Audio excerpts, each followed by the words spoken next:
नमस्कार दोस्तों, स्वागत है आपका हमारे YouTube चैनल हॉस्पिटल नौकरी पर। दोस्तों, अगर आप अपकमिंग CHO रिक्रूटमेंट एग्ज़ाम के लिए प्रिपेयर कर रहे हैं और आप जानना चाहते हैं कि CHO के रिक्रूटमेंट एग्ज़ाम्स में किस तरह के क्वेश्चन पूछे जाते हैं या फिर जो क्वेश्चन इस एग्ज़ाम में पूछे जाते हैं उनका पैटर्न कैसा रहता है, तो ये वीडियो आपके लिए है। क्योंकि दोस्तों, इस वीडियो में मैं आपके लिए लेकर आया हूँ CHO रिक्रूटमेंट एग्ज़ाम्स के प्रीवियस ईयर क्वेश्चन पेपर में पूछे गए कुछ ऐसे MCQs जिनसे आपको ये पता चलेगा कि CHO रिक्रूटमेंट एग्ज़ाम्स में किस तरह के क्वेश्चंस आते हैं और उनका पैटर्न क्या रहता है। इसके अलावा दोस्तों, इस वीडियो से आपकी नॉलेज भी काफ़ी ज़्यादा इम्प्रूव होगी और साथ ही साथ आपको अपकमिंग CHO रिक्रूटमेंट एग्ज़ाम्स की प्रिपरेशन के लिए भी काफ़ी ज़्यादा हेल्प मिलेगी। इसलिए दोस्तों, आप इस वीडियो के साथ में लास्ट तक बने रहिएगा। लेकिन अगर आपने अभी तक हमारे चैनल को सब्सक्राइब नहीं किया है तो फ़ौरन ही हमारे YouTube चैनल हॉस्पिटल नौकरी को सब्सक्राइब कर लीजिए और साथ ही बेल आइकन को भी प्रेस कर दीजिए। और आइए दोस्तों, अब बढ़ते हैं आगे अपने MCQs के सिलसिले की तरफ। तो दोस्तों, हमारा पहला MCQ है, international nurses day is celebrated on. International nurses day celebrate किया जाता है, वो हमें डेट बतानी है। ऑप्शन ए 5 सितंबर, ऑप्शन बी 12 मई, ऑप्शन सी 7 अप्रैल और ऑप्शन डी 1 दिसंबर। तो फ्रेंड्स, इस क्वेश्चन का जो सही आंसर है वो है ऑप्शन बी 12 मई। एक्चुअली दोस्तों, फ्लोरेंस नाइटिंगेल के बर्थडे को इंटरनेशनल नर्सेस डे के रूप में सेलिब्रेट किया जाता है क्योंकि उन्होंने ही प्रोफेशनल नर्सिंग की फाउंडेशन रखी थी। उनका बर्थ 12 में 1820 को हुआ था, इसलिए उनका जो बर्थडे है उसी डेट को इंटरनेशनल नर्सेस डे के रूप में सेलिब्रेट किया जाता है, जो कि है 12 मई। आइए दोस्तों, अब बढ़ते हैं अपने नेक्स्ट MCQ की तरफ। हमारा जो नेक्स्ट MCQ है वो है, body temperature is regulated by. Body temperature किसके द्वारा रेगुलेट किया जाता है? Option A hypothalamus, option B cerebrum, option C medulla oblongata, option D pituitary gland. तो दोस्तों, इस क्वेश्चन का जो सही आंसर है वो है ऑप्शन ए हाइपोथैलेमस, क्योंकि ह्यूमन बॉडी का टेम्परेचर रेगुलेटिंग सेंटर हाइपोथैलेमस में प्रेजेंट होता है। आइए दोस्तों, अब बढ़ते हैं अपने नेक्स्ट MCQ की तरफ। हमारा नेक्स्ट MCQ है, what is the name of the surgical procedure that incises the common bile duct for removal of gallstone. तो दोस्तों, इस क्वेश्चन में हमें उस सर्जिकल प्रोसीजर का नाम बताना है जिसमें कॉमन बाइल डक्ट में एक छोटा सा इंसिजन बनाकर गॉल स्टोन को रिमूव किया जाता है। तो आइए दोस्तों, इस क्वेश्चन के ऑप्शंस की तरफ देख लेते हैं कि इस क्वेश्चन में कौन कौन से ऑप्शंस दिए गए हैं। Option A choledochotomy, option B cholecystectomy, option C choledocholithiasis और ऑप्शन डी कॉलिडोकोलिलिथोटमी। तो दोस्तों, इस क्वेश्चन का सही आंसर है ऑप्शन डी कॉलिडोकोलिथोटमी। ये वो सर्जिकल प्रोसीजर है जिसमें कॉमन बाइल डक्ट में एक छोटा सा इंसिजन लगा करके गॉल स्टोन्स को रिमूव किया जाता है। आइए दोस्तों, अब बढ़ते हैं अपने नेक्स्ट क्वेश्चन की तरफ। हमारा नेक्स्ट क्वेश्चन है, dryness of mouth is termed as. यानी मुंह की ड्राइनेस को किस नाम से जाना जाता है? Option A stomatitis, option B sialadenitis, option C pyrosis, option D xerostomia. तो दोस्तों, इस क्वेश्चन के ऑप्शंस के बारे में बात करें तो ऑप्शन ए स्टोमाटाइटिस, इसका मतलब होता है जो ओरल कैविटी है उसकी वॉल्स में अगर किसी तरह की इन्फ्लामेशन होती है उसको स्टोमाटाइटिस कहा जाता है। सिएला डेंटाइटिस का मतलब है इन्फ्लामेशन ऑफ सलाइवरी ग्लैंड्स। अगर पायरोसिस की बात करें तो ये सेंट्रल चेस्ट या अपर सेंट्रल एब्डोमेन में होने वाली एक बर्निंग सेंसेशन होती है। और लास्ट ऑप्शन जीरोस्टोमिया का मतलब होता है ड्राइनेस ऑफ माउथ। तो दोस्तों, इस क्वेश्चन का जो सही आंसर है वो है ऑप्शन डी जीरोस्टोमिया।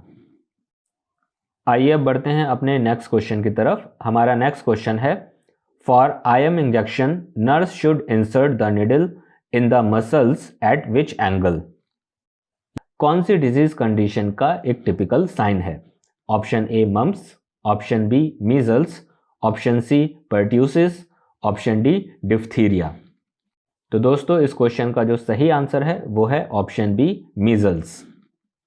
फ्रेंड्स, ये Koplik spot bluish white colour के होते हैं जो कि मीजल्स के पेशेंट में उनके चीक में देखने को मिलते हैं। आइए दोस्तों, अब बढ़ते हैं अपने नेक्स्ट क्वेश्चन की तरफ। हमारा नेक्स्ट क्वेश्चन है, Brunner's gland that secrete alkaline mucus are seen in the, यानी अल्कलाइन म्यूकस सिक्रीट करने वाली ब्रूनर्स ग्लैंड को किस स्ट्रक्चर में देखा जा सकता है? Option A jejunum, option B stomach, option C duodenum और ऑप्शन डी इलियम। तो दोस्तों इस क्वेश्चन का सही आंसर है ऑप्शन सी डुओडेनम।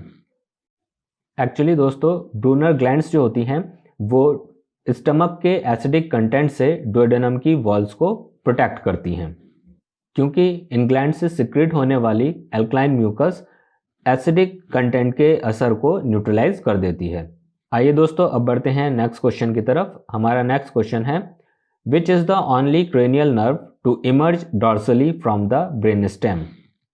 तो दोस्तों इस क्वेश्चन में हमें बताना है कि ब्रेन स्टेम के डॉर्सल एस्पेक्ट से इमर्ज होने वाली इकलौती क्रेनियल नर्व कौन सी है? Option A trochlear nerve, option B oculomotor nerve, option C facial nerve और ऑप्शन डी ट्राइजेमाइनल नर्व। तो दोस्तों इस क्वेश्चन का सही आंसर है ऑप्शन ए ट्रॉक्लियर नर्व। ये इकलौती ऐसी क्रेनियल नर्व है जो कि ब्रेन स्टेम के डॉर्सल एस्पेक्ट से इमर्ज होती है। आइए दोस्तों अब बढ़ते हैं नेक्स्ट क्वेश्चन की तरफ। हमारा नेक्स्ट क्वेश्चन है which of the following hormones decreases insulin secretion. इनमें से कौन सा हार्मोन इंसुलिन सिक्रीशन को कम करता है? Option A secretin, option B gastrin, option C epinephrine और ऑप्शन डी कोलिसिस्टोकाइनिन। तो दोस्तों इस क्वेश्चन का सही आंसर है ऑप्शन सी एपिनेफ्रिन। एपिनेफ्रिन वो हार्मोन है जो कि इंसुलिन के सिक्रीशन को कम करता है। हमारा नेक्स्ट क्वेश्चन है the vitamin most commonly associated with weak bones, यानी कि वो कौन सा विटामिन है जो कि वीक बोन से एसोसिएटेड है? Option A E, option B vitamin D, option C vitamin B और ऑप्शन डी विटामिन के। तो दोस्तों इस क्वेश्चन का सही आंसर है option B vitamin D. Vitamin D की कमी की वजह से जो बोन्स होती हैं वो वीक हो जाती हैं। अब बढ़ते हैं अपने नेक्स्ट क्वेश्चन की तरफ। हमारा नेक्स्ट क्वेश्चन है which of the following first aid measure is recommended for a 3-year-old child with foreign body obstruction of the airway. तो दोस्तों इस क्वेश्चन में हमें बताना है कि एक 3 साल के बच्चे के एयरवे में फॉरेन बॉडी ऑब्स्ट्रक्शन में दिया जाने वाला फर्स्ट एड मेजर कौन सा रिकमेंड किया गया है? Option A sub diaphragmatic abdominal thrust, option B placing the child in a recovery position, option C blind finger sweep, option D combination of back blows and chest thrust. तो दोस्तों इस question का जो सही answer है वो है option A sub diaphragmatic abdominal thirst. Actually इस मैन्यूवर में एयरवे में किसी भी तरह का फॉरेन बॉडी ऑब्स्ट्रक्शन होने पर एब्डोमिनल थर्स्ट दिए जाते हैं। इसमें होता क्या है कि रेस्क्यूअर विक्टिम के एब्डोमेन को पीछे से अपनी आर्म्स में ग्रैब करके पेशेंट के एब्डोमेन को अंदर की तरफ पुश करता है, जिससे ट्रैकिया में फंसी हुई फॉरेन बॉडी या कोई भी ऑब्जेक्ट बाहर निकल आता है। इस मैन्यूवर को हैमलिच मैन्यूवर भी कहा जाता है। आइए दोस्तों अब बढ़ते हैं अपने नेक्स्ट क्वेश्चन की तरफ। हमारा नेक्स्ट क्वेश्चन है hepatitis can be prevented by. Hepatitis को किसके द्वारा प्रिवेंट किया जा सकता है? Option A BCG, option B HBsAg, option C DPT, option D HBIG। तो दोस्तों इस क्वेश्चन का सही आंसर है ऑप्शन बी HBsAg। दोस्तों HBsAg की फुल फॉर्म है हेपेटाइटिस बी सरफेस एंटीजन, जो कि लोगों को एक वैक्सीन के तौर पर एडमिनिस्टर की जाती है, जिससे हेपेटाइटिस को प्रिवेंट किया जा सकता है। आइए दोस्तों अब बढ़ते हैं नेक्स्ट क्वेश्चन की तरफ। हमारा नेक्स्ट क्वेश्चन है common type of fracture in children. बच्चों में होने वाला कॉमन टाइप का फ्रैक्चर कौन सा है? Option A Colles' fracture, option B simple, option C greenstick, option D complicated. तो दोस्तों इस क्वेश्चन का सही आंसर है ऑप्शन सी ग्रीन स्टिक। बच्चों में होने वाले फ्रैक्चर को ग्रीन स्टिक फ्रैक्चर कहा जाता है। हमारा अगला क्वेश्चन है, baby born before which weeks considered और कॉल्ड प्रीमेच्योर बेबी। तो दोस्तों इस क्वेश्चन में हमें बताना है कि किन बेबीज को प्रीमेच्योर बेबी कहा जाता है, और ये हमें उनके बर्थ के वीक्स के बेसिस पर बताना है। Option A 42 weeks, option B 37 weeks, option C 28 weeks, option D 46 weeks. तो दोस्तों इस क्वेश्चन का सही आंसर है ऑप्शन बी 37 वीक्स। ऐसे बेबीज जिनका बर्थ 37 वीक्स से पहले ही हो जाता है उनको प्रीमेच्योर बेबी कहा जाता है। ऐसे बेबीज जिनका बर्थ 42 वीक्स के बाद में होता है उनको पोस्ट मैच्योर कहा जाता है, और ऐसी कंडीशन 46 वीक्स में बहुत ही रेयरली देखने को मिलती है। और अगर हम 28 वीक्स की बात करें तो अगर बेबीज का बर्थ 28 वीक्स से पहले हो रहा है तो ऐसी कंडीशन को एक्सट्रीम प्रीमेच्योर बेबी कहा जाता है, जो कि एक रेयर कंडीशन है। इसलिए इस क्वेश्चन का जो सही आंसर है वो है ऑप्शन बी 37 वीक्स। ऐसे बेबीज जिनका बर्थ 37 वीक्स से पहले हो जाता है उनको प्रीमेच्योर बेबीज कहा जाता है। आइए अब बढ़ते हैं अपने नेक्स्ट क्वेश्चन की तरफ। In a syringe the main purpose of the barrel is, एक सिरिंज में बैरल का मुख्य कार्य क्या है? Option A hold the liquid in the syringe, यानी कि सिरिंज में लिक्विड को होल्ड करके रखना। Option B prevent needle rolling out, needle को रोल आउट होने से बचाना। Option C connect needle to syringe, syringe से निडल को कनेक्ट करना। Option D none of the above, यानी कि इनमें से कोई भी नहीं। तो दोस्तों इस क्वेश्चन का सही आंसर है option A hold the liquid in the syringe, यानी एक सिरिंज में बैरल का जो मेन वर्क है, मेन पर्पस है, वो है सिरिंज के अंदर लिक्विड को होल्ड करके रखना। आइए अब बढ़ते हैं अपने नेक्स्ट क्वेश्चन की तरफ। हमारा नेक्स्ट क्वेश्चन है what is the normal range of blood pH? Blood pH की नॉर्मल रेंज क्या है? Option A 7.15 to 7.25, option B 7.25 to 7.35, option C 7.35 to 7.45, option D 7.45 to 7.55। तो दोस्तों इस क्वेश्चन का जो सही आंसर है वो है ऑप्शन सी 7.35 टू 7.45। ब्लड की नॉर्मल रेंज क्या है? 7.35 से लेकर 7.45 तक।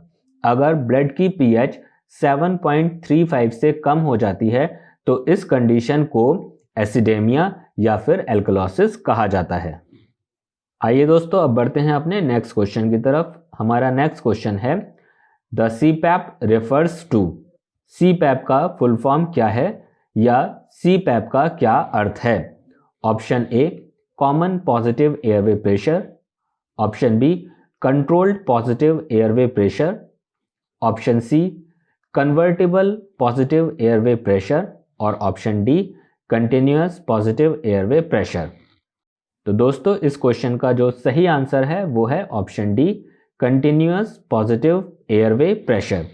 दोस्तों ये नॉन इन्वेजिव मैकेनिकल वेंटिलेशन का एक मेथड है जिसमें पेशेंट के एयरवेज पर एक पॉजिटिव प्रेशर अप्लाई करके पेशेंट के एयरवेज को पेटेंट बनाया जाता है ताकि पेशेंट स्पॉन्टेनियसली ब्रीदिंग कर सके। आइए अब बढ़ते हैं अपने नेक्स्ट क्वेश्चन की तरफ। हमारा नेक्स्ट क्वेश्चन है Schick test is used to detect, Schick test का उपयोग किस बीमारी को डिटेक्ट करने के लिए किया जाता है?